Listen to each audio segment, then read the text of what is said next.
So, when I was 9 years old, I wanted to be a star. And it didn't faze me that I was absolutely stultifyingly mortified and terrified of speaking or being seen by groups of people. That part didn't occur to me. The driving force behind this was a show called Silver Spoons. I wanted to be him. I wanted to have the little fucking choo-choo train. I wanted to have the mansion. I wanted to have that family and that sassy ethnic friend. I loved it all. But when I was young even, I had this thing that I know adult actors that have now. I would watch it, and he would deliver a line, everyone would laugh, and I would think, I could do that. And that was like the driving force of the desire, was this judgment of Ricky Schroeder.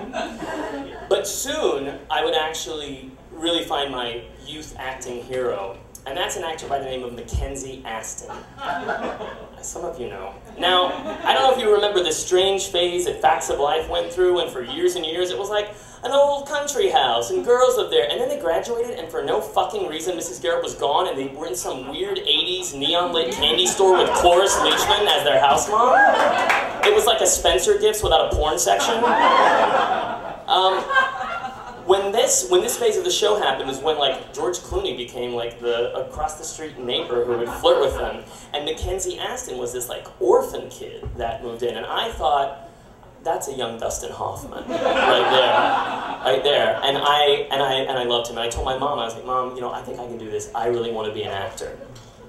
Now my mother believed in me to no end.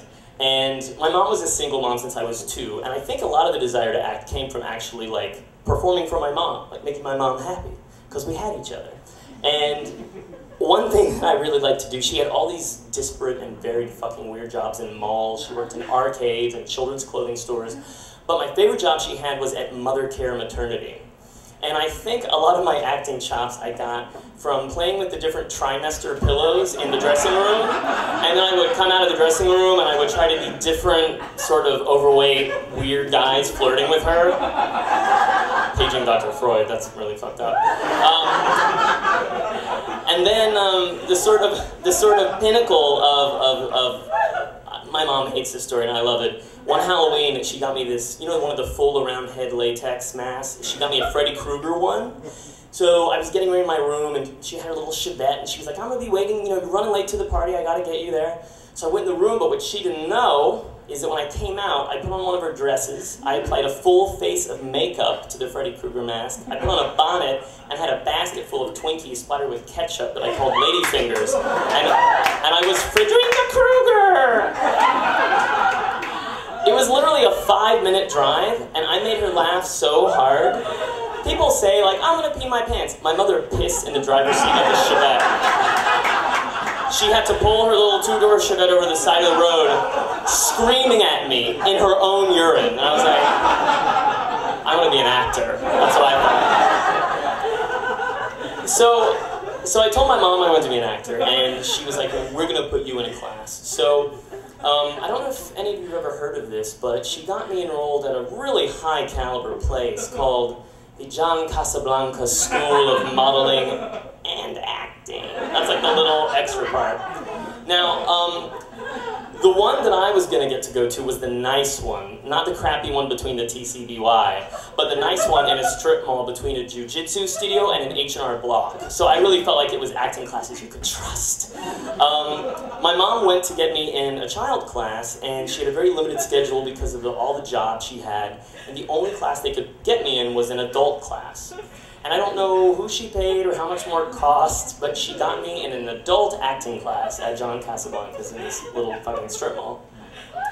So I went in the class, and it was really bizarre because the age range of the class was maybe 18, 19 to 26. Keep in mind, these are like Southerners that are tan and horny and they want to act. And you could cut the fucking tension with a knife. I've never seen so many girls on so many different guys' laps in the course of an hour. And I didn't understand it, but I was like, this is crazy, this is fun, let's do this. And I was like the teddy bear. At first it was kind of weird, but the girls loved me and they were like, oh, and they would pinch my cheeks, and then the guys would be really cool to me just because they knew the girls thought it was hot. They'd be like, hey, you want to throw around a ball in the parking lot after this? I'd be like, no.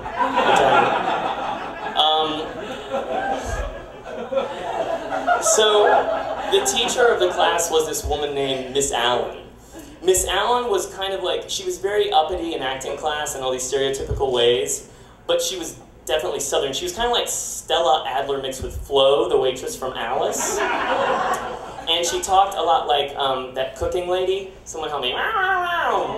She talked just like her. So she was this crazy lady, she had crazy eccentric jewelry, and she would talk in the class about expressing yourself, and we're going to do things like trust falls today. Trust falls. It was so many syllables. So the first class or two was trust falls, and talk about yourself, and there'd be a chair in the center, and everyone would talk. And we started to do little monologues. And I was so critical of all those people. I would literally think in my head at 9 years old, like, she's more of a model than an actress. She's here for the wrong part of the school.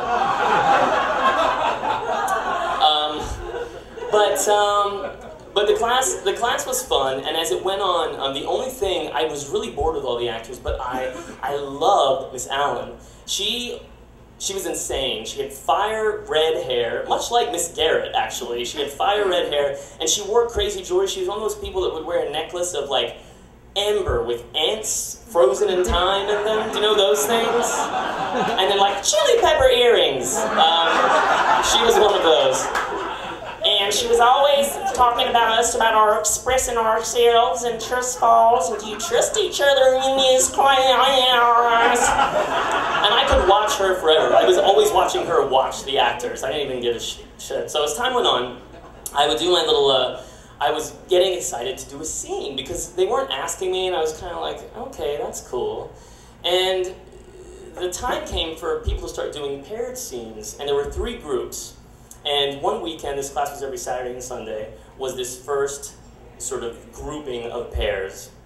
And much like, I don't know if anyone did like high school forensics, but it's young people's desire to do the most inappropriately melodramatic scenes that aren't suited for them when given the opportunity.